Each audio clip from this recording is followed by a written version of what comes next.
இன்னைய காலகட்டத்துல ராக்கெட் வேகத்துல பணம் சம்பாதிக்கிற வழிகள் இருக்கும்போது, நம்ம கிட்ட மட்டும் ஏன் செல்வம் மெதுவா சேருது? காரணம், நாம பெரிய மாற்றத்த மட்டுமே தேடுறோம். ஆனா, பதில் என்னவோ சின்ன மாற்றத்துல தான் இருக்கு. ஜேம்ஸ் கிளியர் தன்னோட அட்டாமிக் ஹேபிட்ஸ் புத்தகத்துல எழுதின சைக்கிள் டீமுடைய கதைய தெரிஞ்சுக்கலாம்.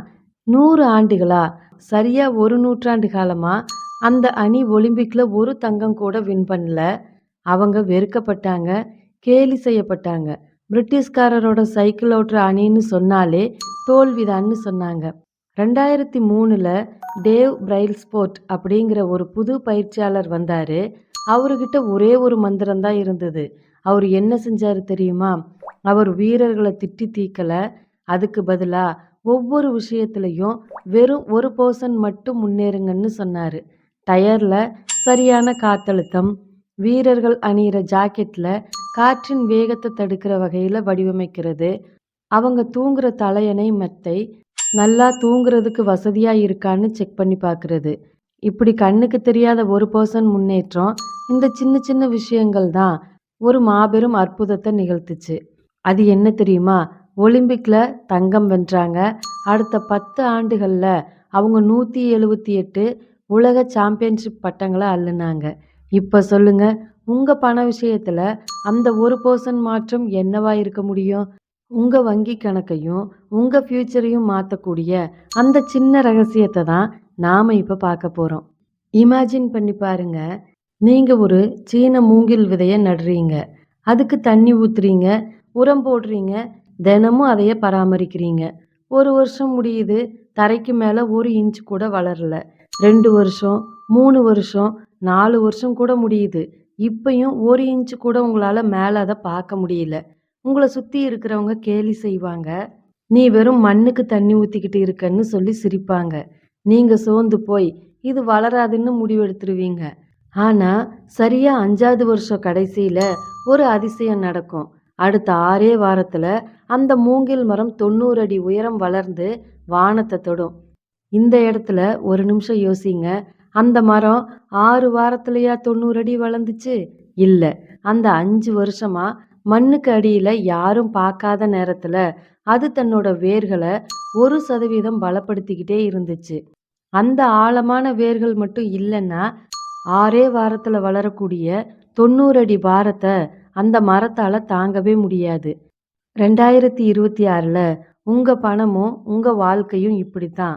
இன்னைக்கு நீங்க செய்யற 1% சேமிப்பும், நீங்க கத்துக்கிற சின்ன சின்ன விஷயங்களும் பலருக்கும் வீணா தெரியலாம். ஆனா, நீங்க உங்க பணம் சம்பாதிக்கிற வேற ரகசியமா பலப்படுத்துறீங்க. பிரபஞ்சத்தோட சரியான நேரம் வரும்போது உங்க வளர்ச்சி மற்றவங்கள ஆச்சரியப்படுத்துற அளவுக்கு அசுர வேகத்துல இருக்கும். ஸோ, வளர்ச்சி வெளியே தெரியலங்கிறதுக்காக உங்க முயற்சியை கைவிடாதீங்க. அடுத்ததா மோர்கன் ஹவுசல் அவரோட த சைக்காலஜி ஆஃப் மணி புத்தகத்துல இருக்கிற ஒரு விசித்திரமான உண்மை என்ன தெரியுமா? பணம் வச்சிருக்கிறவங்க எல்லாம் செல்வந்தர் அல்ல. பணம்ங்கிறது கண்ணுக்கு தெரியாது அப்படிங்கிறது தான். அமெரிக்காவோட ஒரு ஹோட்டல்ல பீட்டர்னு ஒரு இளைஞன் இருந்தான். அவன் கையில எப்பயுமே கட்டுக்கட்டா பணம் இருக்கும். விலை உயர்ந்த கார்கள்ல தான் வருவான். எல்லாரோட கவனத்தையும் ஈர்க்க அவன் என்ன செய்வான் தெரியுமா? கையில இருக்கிற கோல்டு காயின்ஸ் எல்லாத்தையும் ஹோட்டல் ஜன்னல் வழியா ஆத்துல தூக்கி போட்டு விளையாடுவான். சுத்தி இருக்கிற எல்லார்கிட்டயும் என்கிட்ட எவ்வளோ பணம் இருக்குன்னு பாத்தீங்களா அப்படின்னு சொல்லி பீட்டரோட ஹெட் வெயிட்டை காட்டுவான். சில மாதங்கள்லயே பீட்டர் காணாம போனான். ஏன் தெரியுமா? அவன் செஞ்சதெல்லாமே ஆடம்பரம். ஆனா அது செல்வம் கிடையாது. அதே நேரத்துல அதே ஊர்ல ஒரு தாத்தா இருந்தாரு. அவர் ஒரு துணி துவைக்கிற வேலை தான் பார்த்தாரு. 25 வருஷமா அவர் ஆடம்பரத்தை விரும்பல. அதிகப்படியான ட்ரெஸ் கூட வாங்கிக்க மாட்டாரு. மக்கள் அவரை பார்க்கும்போது பரிதாபப்படுவாங்க. ஆனா அவர் இறந்தப்போ உலகமே ஆச்சரியப்பட்டுச்சு. ஏன்னா அவர் இறந்ததுக்கு அப்புறம் தான் தெரிஞ்சது அவர் வச்சிருந்த சொத்து மதிப்பு 65 கோடி ரூபாய்.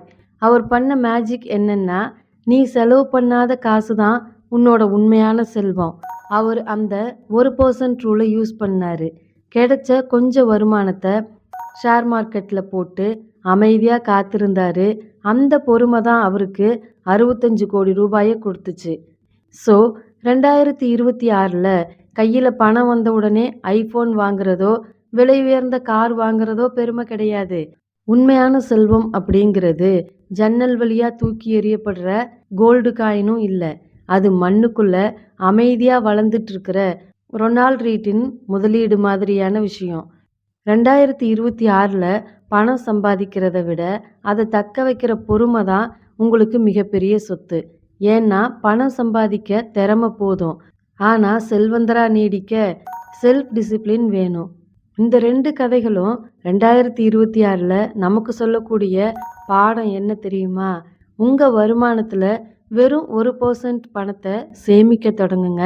தினமும் 15 நிமிஷம் புது டெக்னாலஜியை, அதாவது ஏஐ இல்லைன்னா டிஜிட்டல் ஃபினான்ஸை பற்றி படியுங்க. உங்கள் வருமானத்தில் 1% பணத்தை தானாகவே முதலீடு செய்கிற மாதிரி ஆட்டோமேஷன் செய்யுங்க. பணம் அப்படிங்கிறத நினச்சி பயப்படுறத விட்டுட்டு பணத்தை ஒரு கருவியாக பார்க்க தொடங்குங்க.